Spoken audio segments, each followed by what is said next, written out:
സമയം മലയാളത്തിലേക്ക് സ്വാഗതം. ന്യൂസിലാൻഡിനെതിരായ ഏകദിന പരമ്പരക്കുള്ള ടീമിനെ കഴിഞ്ഞ ദിവസമാണ് ഇന്ത്യ പ്രഖ്യാപിച്ചത്. ശുഭ്മാൻ ഗിൽ നയിക്കുന്ന ടീമിൽ രോഹിത് ശർമ്മ, വിരാട് കോഹ്ലി തുടങ്ങിയ സൂപ്പർ താരങ്ങളെല്ലാം ഇടം കണ്ടെത്തിയിട്ടുണ്ട്. പരിക്കിന്റെ പിടിയിലായിരുന്ന ശ്രേയസ് അയ്യരും ടീമിൽ തിരിച്ചെത്തി. എന്നാൽ പല താരങ്ങളെയും ഒഴിവാക്കിയതിനെ വിമർശിച്ച് മുൻ താരങ്ങൾ ഉൾപ്പെടെയുള്ളവർ രംഗത്തെത്തുന്നുണ്ട്.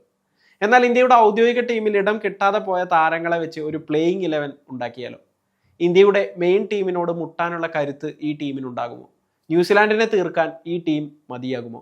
വീഡിയോ കണ്ടതിന് ശേഷം നിങ്ങളുടെ അഭിപ്രായങ്ങൾ കമൻറ്റ് ചെയ്യൂ.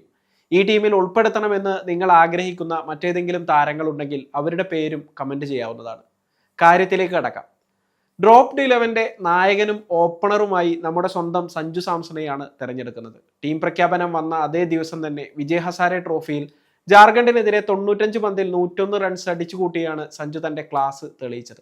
ഏകദിനത്തിൽ 60-ന് മുകളിൽ ആവറേജ് ഉണ്ടായിട്ടും അവസാനം കളിച്ച ഏകദിന മത്സരത്തിൽ സെഞ്ചുറി നേടിയിട്ടും ഏകദിന ടീമിൽ ഇടം ലഭിക്കാത്ത താരമാണ് സഞ്ജു. സഞ്ജുവിനൊപ്പം ഓപ്പണറായി എത്തുന്നത് ദേവ്ദത്ത് പടിക്കലാണ്. വിജയ് ഹസാരെ ട്രോഫിയിൽ ഈ സീസണിലെ തന്റെ 4ാം സെഞ്ചുറിയാണ് ദേവ്ദത്ത് കഴിഞ്ഞ ദിവസം കുറിച്ചത്.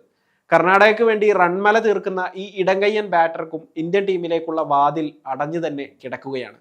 ഇനി 3ാം നമ്പറിലേക്ക് നോക്കിയാൽ അവിടെ ഋതുരാജ് ഗെയ്ക്വാദാണ് വരുന്നത്. ദക്ഷിണാഫ്രിക്കയ്ക്കെതിരായ അവസാന ഏകദിനത്തിൽ തകർപ്പൻ സെഞ്ചുറി നേടിയ താരമാണ് ഋതുരാജ്. എന്നിട്ടും അടുത്ത പരമ്പരയിൽ അദ്ദേഹത്തെ ഒഴിവാക്കി എന്നത് വിശ്വസിക്കാൻ പ്രയാസമാണ് എന്നാണ് പൊതുവെയുള്ള അഭിപ്രായം. 4ാം നമ്പറിൽ തിലക് വർമ്മയും 5ാം നമ്പറിൽ സർഫ്രാസ് ഖാനും എത്തുന്നതോടെ മധ്യനിര അതീവ ശക്തമാകും. ആഭ്യന്തര ക്രിക്കറ്റിൽ സ്ഥിരതയാർന്ന പ്രകടനം നടത്തുന്ന താരങ്ങളാണ് ഇവർ. ഇനി ഓൾറൗണ്ടർമാരുടെ കാര്യമെടുത്താൽ റിയാൻ പരാഗ്, അക്സർ പട്ടേൽ, ഷാർദുൽ താക്കൂർ എന്നിവരെ ഉൾപ്പെടുത്താം. ഇക്കൂട്ടത്തിൽ അക്സർ പട്ടേൽ T20 ടീമിലുണ്ടെങ്കിലും ഏകദിനത്തിൽ വാഷിംഗ്ടൺ സുന്ദറിനും ജഡേജയ്ക്കും നറുക്ക് വീണപ്പോൾ തഴയപ്പെട്ട താരമാണ്. കഴിഞ്ഞ ദിവസം വിജയ് ഹസാരെ ട്രോഫിയിൽ അക്സർ പട്ടേൽ തകർപ്പൻ സെഞ്ചുറി നേടുകയും ചെയ്തിരുന്നു. ഇനി ബോളർമാർ ആരൊക്കെയാണെന്ന് നോക്കാം. ഇന്ത്യയുടെ ടീം പ്രഖ്യാപനത്തിന് ശേഷം ഏറ്റവും അധികം ചർച്ചയായ താരമാണ് മുഹമ്മദ് ഷമി. പരിക്കിൽ നിന്ന് മുക്തനായി തിരികെ വന്നതിന് ശേഷം രഞ്ജിയിലും വിജയ് ഹസാരയിലും മുഷ്താഖ് അലി ട്രോഫിയിലുമായി 47-ലധികം വിക്കറ്റുകളാണ് ഷമി വീഴ്ത്തിയത്. ഷമിയുടെ പേഴ്സണൽ കോച്ച് ഇന്ത്യൻ ടീം സെലക്ഷനെതിരെ പരസ്യമായി രംഗത്ത് വരികയും ചെയ്തു. ഇനി എന്ത് തെളിയിക്കണം എന്ന ചോദ്യമാണ് അവിടെ ഉയർന്നു വരുന്നത്. ഷമിയെ തഴയപ്പെട്ടവരുടെ പ്ലേയിങ് 11ൽ നമുക്ക് ഉൾപ്പെടുത്താം. ഷമിക്കൊപ്പം ഇടങ്കയ്യൻ പേസർ ഖലീൽ അഹമ്മദും സ്പിൻ മാന്ത്രികൻ വരുൺ ചക്രവർത്തിയും ചേരുന്നതോടെ ഈ ബൗളിംഗ് നിര ഏത് ബാറ്റിംഗ് ലൈനപ്പിനെയും തകർക്കാൻ പോന്നതാണ്. സഞ്ജുവും ഋതുരാജും ഷമിയും അക്സറുമെല്ലാം ഉൾപ്പെടുന്ന ഈ ടീം വെറും ഒരു ബി ടീമല്ല, മറിച്ച് കരുത്തുറ്റ ഒരു പ്ലേയിങ് 11 തന്നെയാണ്. ഇന്ത്യൻ ക്രിക്കറ്റ് ടീമിന്റെ ബെഞ്ച് സ്ട്രെങ്ത് എത്രത്തോളം ഉണ്ട് എന്നതാണ് ഇതിലൂടെ നമുക്ക് മനസ്സിലാക്കാൻ കഴിയുന്നത്.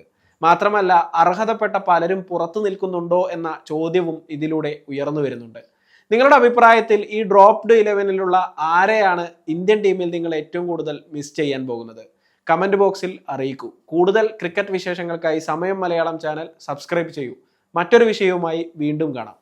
സമയം മലയാളം വാർത്തകൾ ഇനി ടൈംസ് ഓഫ് ഇന്ത്യ സൂപ്പർ ആപ്പിലും. ഇതിനായി പ്ലേ സ്റ്റോറിൽ നിന്നോ ആപ്പ് സ്റ്റോറിൽ നിന്നോ times of India app install ചെയ്യൂ. മലയാളം ഭാഷ തിരഞ്ഞെടുക്കൂ.